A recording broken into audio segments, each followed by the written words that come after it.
In this first short assignment, I'll be discussing the topic on the Westboro Baptist Church.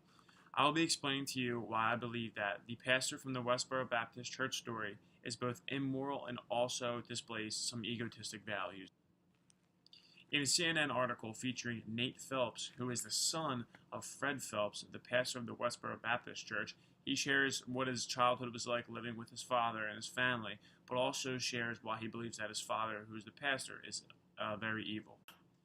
Based off of the reading and after doing a little bit of research, I definitely do think that this pastor is immoral. I know personally at my church, we run a church that is including. It includes different demographics. It doesn't matter if you're black, white, gay, or straight. It's a positive environment and a positive culture to be a part of. With that being said, when I say he's immoral, I believe he's immoral because he's secluding an entire demographic of different people and different type of races and genders and what they believe sexuality-wise. I think by completely disregarding an entire gender and cutting them off is completely being immoral. When it comes to being immoral, another reason why I really want to back it up and stress why I believe he is immoral is that it almost seems like he's contradicting himself. He wants everything to be the perfect way, and he thinks that what he is doing is the way God wants it. We have to look at it and break it down is that it's what he thinks God is telling him. He's not going with based off of just like the Bible. The Bible doesn't say to spread hate people because they're gay, because they believe this or they believe that. The Bible doesn't encourage hate. What he is doing, he has a statement that says God hates fags. On their website, it's www.godhatesfags.com. And he's spreading a hateful message, which is why I also feel like it's immoral.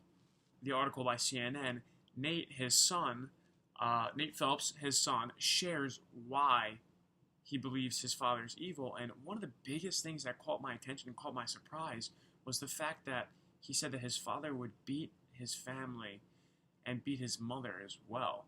He would usually hit them with like a paddle or saddle.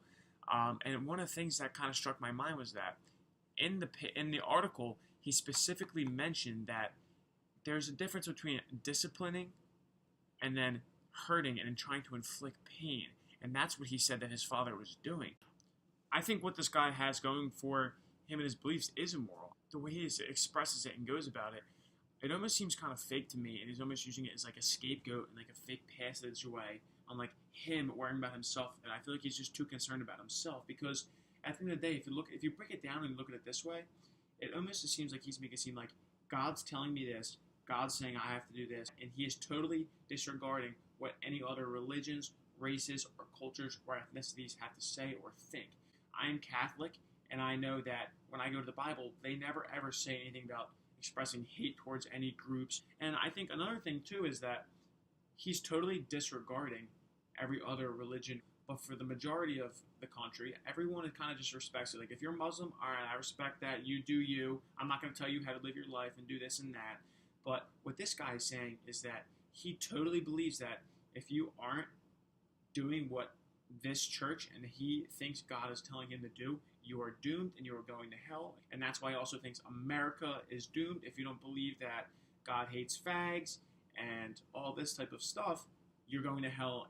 However, I think by him being so absolute about this is one of the biggest reasons why I think he's immoral. I feel like he is kind of contradicting himself in a sense. What he believes is that these soldiers are fighting for their freedom and these people's freedom and their rights and fighting for their rights, most importantly.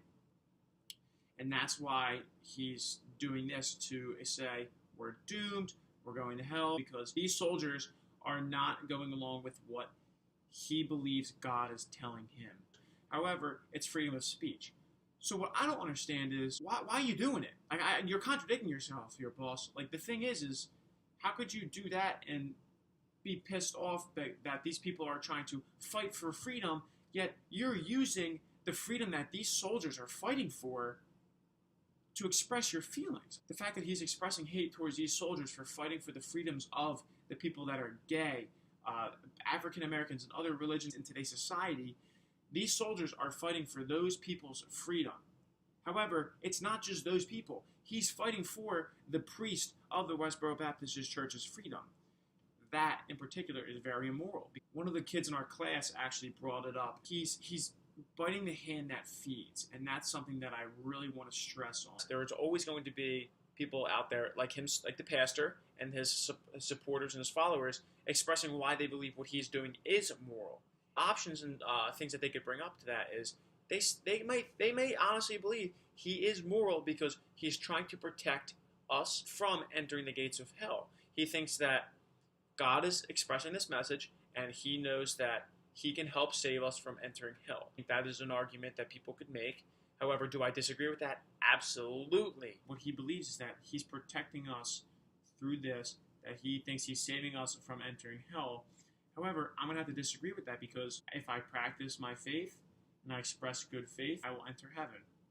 What I have to disagree with the pastor of the Baptist church is that how could you say this is how it's got to be without even taking consideration of other religion, races? I think by you just saying, I believe this and this is what it is and I don't care what anyone else says, that's immoral because you're not taking any other things into consideration and you're just so self-centered about what you believe.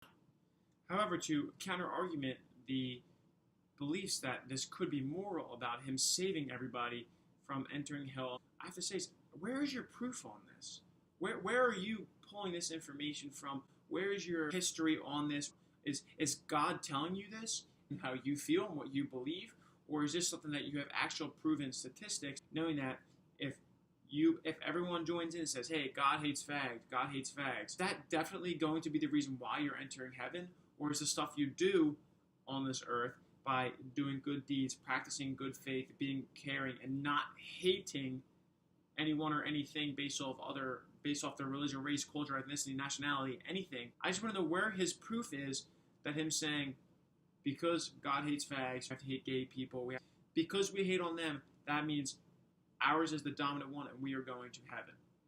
There's no proof of that. I just want to know where this guy is getting his proof of. There's none of that anywhere. I don't see that anywhere.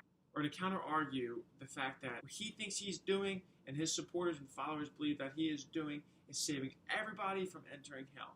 However, I have to disagree with that. I think that is the complete opposite of what this guy is doing. What he's doing is so self-centered and so egotistic by pushing away every other religion and race and culture. And I believe that he's just so worried about this one being the dominant one that it's immoral. It's so immoral because you're only worried about what you believe, how you believe, and what your beliefs are. I don't understand how you could back it up because I know personally that I watch videos on people and their faith that they've seen what heaven looks like. They know what heaven looks like. They've been to heaven.